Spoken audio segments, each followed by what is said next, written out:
तो बच्चों ये जो आप स्क्रीन पर देख रहे हो इस तरीके के पैटर्न न जाने आपने अपनी मैथ्स की किताब के कई चैप्टरों में देखे होंगे और इन्हें देख के बड़ी कंफ्यूजन होती है, तो इसलिए हम इसको छोड़ देते हैं। बट आपको एक बात बताऊं, ये बड़े इंटरेस्टिंग होते हैं। आइए समझते हैं कैसे। देखो वन का क्यूब क्या होता है बच्चों, सिंपल वन होता है, तो मैंने वन के क्यूब के आगे क्या लिख दिया, वन लिख दिया। अब यहाँ पर नीचे क्या लिखा हुआ है, वन का क्यूब प्लस टू का क्यूब। वन का क्यूब क्या होता है, वन, और टू का क्यूब क्या होता है, टू टू जा फोर, टू फोर टू जा एट, और एट और वन कितना हो गया, नाइन। अब नाइन किसका परफेक्ट स्क्वायर होता है, थ्री का। ठीक है, अगर मैं इसका परफेक्ट स्क्वायर निकालूंगा तो कितना आएगा, थ्री। सेम इसी तरीके से इसी चीज को नीचे अप्लाई करो। वन का क्यूब कितना आया, वन, प्लस टू का क्यूब कितना आया, एट, और थ्री का क्यूब कितना आया बच्चों, थ्री का क्यूब कितना आया, थ्री थ्री जा नाइन, नाइन थ्री जा 27। अगर मैं तीनों को ऐड कर दूं तो कितना आएगा, 36। तो टोटल कितना हुआ, 36। और 36 किसका परफेक्ट स्क्वायर होता है, सिक्स का। तो सिंपली अब देखो, आप ये बात तो समझ गए होंगे कि जब भी हम कॉन्जिक्यूटिव नंबर का क्यूब करके उनका सम कर देते हैं तो वो किसी न किसी एक नंबर का परफेक्ट स्क्वायर जरूर होता है।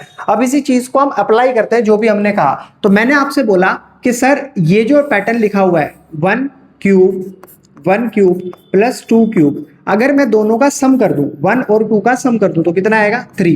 टू और वन थ्री। अब थ्री का मैं स्क्वायर करता हूं, थ्री का अगर स्क्वायर करता हूं तो थ्री थ्री जा नाइन। तो यही तो आया था यहाँ पर सॉल्व होने के बाद, देखा कमाल।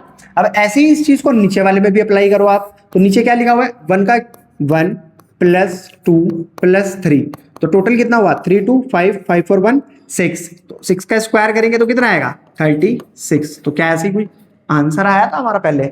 तो देखा आपने, कॉन्जिक्यूटिव नंबर का क्यूब करोगे देन सम करोगे तो वो नंबर जो भी आएगा वो किसी ना किसी का परफेक्ट स्क्वायर होगा, या फिर उन नंबरों का डायरेक्टली सम करके डायरेक्ट स्क्वायर कर दो तो आपका आंसर क्यूब होने के बाद भी और स्क्वायर होने के बाद भी सेम ही आएगा। तो ये पैटर्न बड़े कमाल के होते हैं, इनको स्किप मत किया करो।